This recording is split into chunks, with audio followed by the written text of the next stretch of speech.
Kanina nga po nag-post ako ng ratings ng mga palabas sa telebisyon nung panahon po nung 80s. Kung saan ako I'm sure marami nagkomento doon, marami nag-reshare.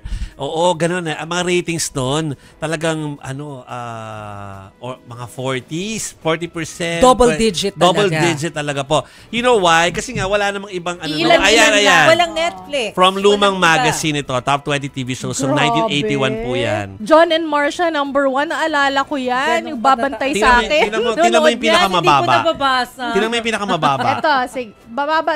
Spider-Man? Number 20. Spider-Man. Spider-Man, which is what? Nabasa ko siya. Ilang percent? 16.5. Minsan ngayon, yan na lang talaga ang inaabot ng iba, di ba? Highest. Ang highest. Nasa mga Grabe, 60 to 20s lang. Chicks to chicks, number 2. Sabi ko, nung panahon na yun kasi, una, wala pa namang internet noon. At saka talagang ang television yung uuwi ang mga tao noon para nasa harap ka ng telebisyon. Yes. Yun na talaga yun. While having dinner or kaya after dinner. Tapos noon, so lahat kami nakafocus talaga doon. Correct. So noon kasi, hindi laging teleserye araw-araw. Hindi.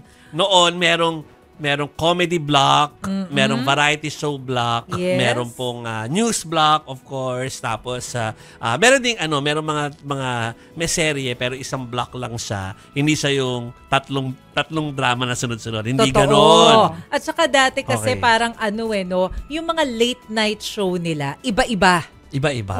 Oo, parang Monday, iba yung toka. Yeah. Tapos Tuesday, iba. Tapos, although malakas din yung soap opera, yung mga teleserye na nasa sila? Pre-prime time sila. Yes. Meaning, hapon po ang mga serye dati. Yes. Hapon. Oo nga pala. Ana Luna. Annalisa. Saka Florida Luna. Naalala ko yung Ana Luna. Kasunod ng Valiente. Sinabi naman doon, ang GMA7, kasi yung pong listahan na yan, mga weekly shows, yung mga once a week po, pero yung sa baba niya, sa daily show, Annalisa ang number 1. Sa daily. Annalisa pa. Tapos, ang natatandaan ko rin, yung coffee table book ng ABS-CBN. Pag tinignan mo siya, ang isa talaga sa mga programa na may pinakamataas na rating nila na teleserye, Esperanza.